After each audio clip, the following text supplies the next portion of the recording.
Oui, il y a pire, il y a pire. Il y a pire. Il y a la DLUO. C'est quoi? La GLUO, c'est la date limite d'utilisation optimale. Alors ça nous amène à quoi ça?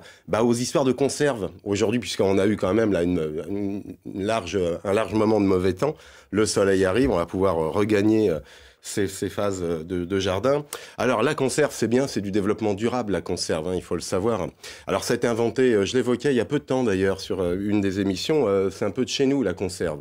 L'apérisation, c'est autre chose, hein. C'est le mode en fait de conservation, mais la conserve en tant que conserve, c'est Monsieur Collin qui l'avait inventé à Nantes, et puis il faisait des sardines frites et il les vendait en fait aux marins.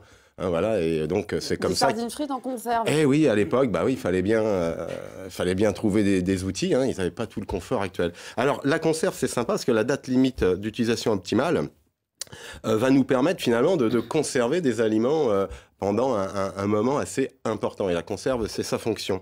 Et lorsqu'on est forcément un consommateur, on hésite des fois entre du frais, du surgelé des fois, et des conserves, en se disant, est-ce que ça modifie le goût? Est-ce que c'est réellement bien fait, etc. Alors, on va comprendre comment ça marche un petit peu tout ce petit monde. Alors, aujourd'hui, un produit frais, lorsqu'on achète ses légumes ou ses fruits, le problème, en tout cas, ou sa viande également, c'est finalement, est-ce qu'il est frais pendant combien de temps? Parce que les produits, on les garde pas souvent, ils vont s'oxyder. Et puis, il va y avoir des petits copains à nous, les bactéries, on en a besoin pour vivre, mais il y a des gentilles bactéries, puis il y a des moins gentilles bactéries, hein, qui peuvent nous donner des courantes, etc. Donc, on n'a pas envie forcément de les consommer. Alors, pour éviter que ces bactéries viennent un petit peu polluer nos aliments, il faut soit les conditionner assez rapidement, ou bien évidemment, les manger très rapidement. Donc, des fruits et des légumes, pour prendre en tout cas cela, bien sûr, ils vont se surgeler d'une manière intéressante. Donc, la surgélation, aujourd'hui, est un facteur intéressant lorsqu'on a un bon congélateur à la maison. Il faut savoir que, par contre, pour la surgélation, il est important des fois d'acheter des produits de professionnels. Parce qu'un bon produit frais, surgelé, il faut qu'il soit surgelé très rapidement. Donc, ils vont descendre à moins 40. Et nous, on ne sait pas le faire à la maison. Donc, les conserves vont avoir un rôle si on veut conserver ses fraises pour faire des confitures. Donc là, on n'a pas besoin de Monsieur Appert qui a fait l'apérisation. Alors, le fait d'apériser quelque chose, d'apériser, pardon. Hein. Non, ça n'a rien à voir avec l'apéritif. C'est effectivement toute une méthode qui va donc stériliser. C'est vendredi, moi je pense déjà. Et stériliser, non, mais c'est hyper important ce que je dis, parce que quand on achète ces conserves, là, j'ai une conserve du sud-ouest pour nos amis qui ont un accent, on va retrouver des conserves en verre, hein, les bocaux.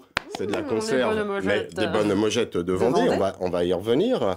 Donc, on a après d'autres bocaux qu'on connaît bien, hein, les bocaux de nos grands-mères, avec le caoutchouc, là, c'est sympa. Et puis, on a également maintenant des concepts, en fait, qui sont sympas, avec des opercules métalliques.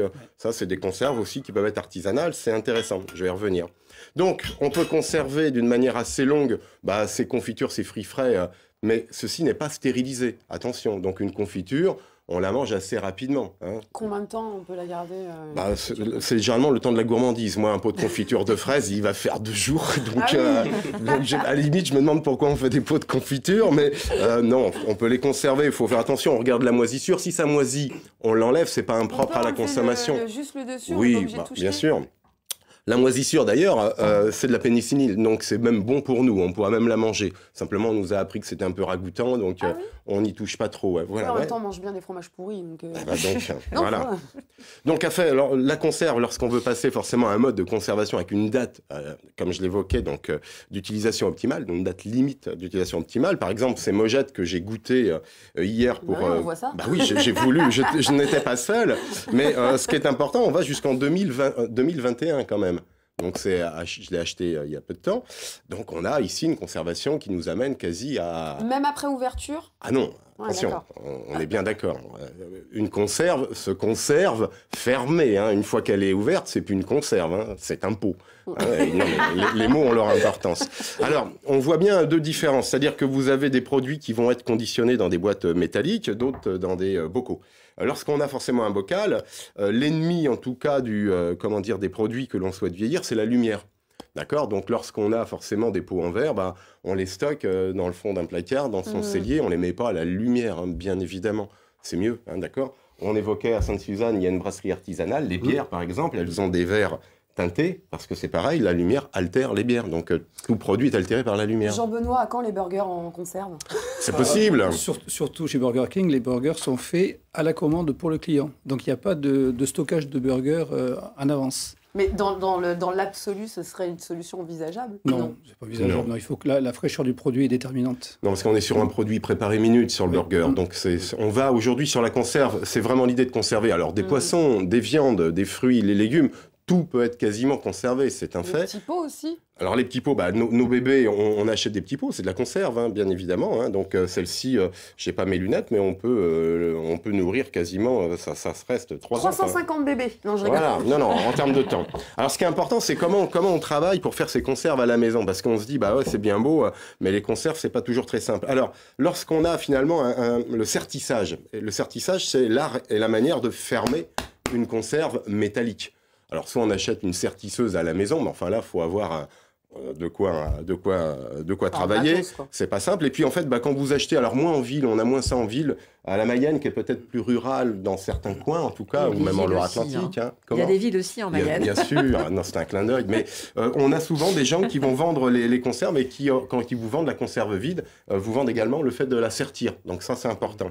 Alors, quand on veut faire autrement des bocaux à la maison, c'est très très simple. On peut avoir du thon. Hein. Moi, je l'ai fait avec du thon. On peut faire ses plats cuisinés, un bon cassoulet du sud-ouest ou un bon plat également de Bordeaux. L'art et la manière, c'est donc de stériliser. Il faut d'abord stériliser les bocaux. Vous pouvez le faire dans une marmite. Hein. Il suffit de mettre de l'eau au-dessus, effectivement, des bocaux. Un quart d'heure, ébullition, c'est 100 degrés. Ça vient stériliser les petits microbes que je vous évoquais. Donc on stérilise d'abord les bocaux, on les ouvre, on prépare ces mixtures, on va remplir son bocal et on va redémarrer une autre phase de stérilisation. Alors pour bien comprendre, parce que ce qui est important, c'est les nutriments, c'est les vitamines. Est-ce qu'un produit frais, un produit surgelé ou un produit effectivement en conserve? Alors il faut juste effectivement se dire qu'un produit en conserve a été cuit, puisque la stérilisation a été cuit. Il a été effectivement, il n'est plus frais. Donc il y a une transformation, il y a moins de vitamines, mais lorsque vous achetez un produit frais et que vous allez forcément le cuire, vous allez aussi perdre en vitamines. Alors l'intérêt de la conserve aujourd'hui, c'est de se dire, ok, c'est faisable à la maison en petite quantité, il ne faut pas hésiter à le faire, c'est simple, c'est pratique, c'est du développement durable, donc c'est du bon sens en tout cas. Puis ça permet, quand la saison est passée, se refaire un petit plaisir avec des fruits, des légumes ou des plats en tout cas de l'été. Juste rapidement, c'est mieux le verre ou le métal? À la maison, vaut mieux acheter des bocaux, bien évidemment. Des bocaux de mamie. Concernant les conserves, lorsqu'elles sont métalliques, il faut éviter d'acheter des conserves qui peuvent avoir des impacts. Hein, il y a eu une loi qui est passée également qui concernait aussi les biberons sur des produits, je dirais, chimiques qui venaient effectivement traiter les conserves et pas les produits. Mais aujourd'hui, on peut consommer sans problème. Juste dernière prudence, lorsqu'on achète des plats préparés, on regarde le sucre, le sel et tout autre additif. Attention, hein, c'est des produits transformés par des industriels. Donc il peut y avoir trop de sel, il peut y avoir trop de sucre. Si on les fait à la maison, on sait ce qu'on a mis dedans. Voilà. Merci beaucoup, Monsieur Foguet.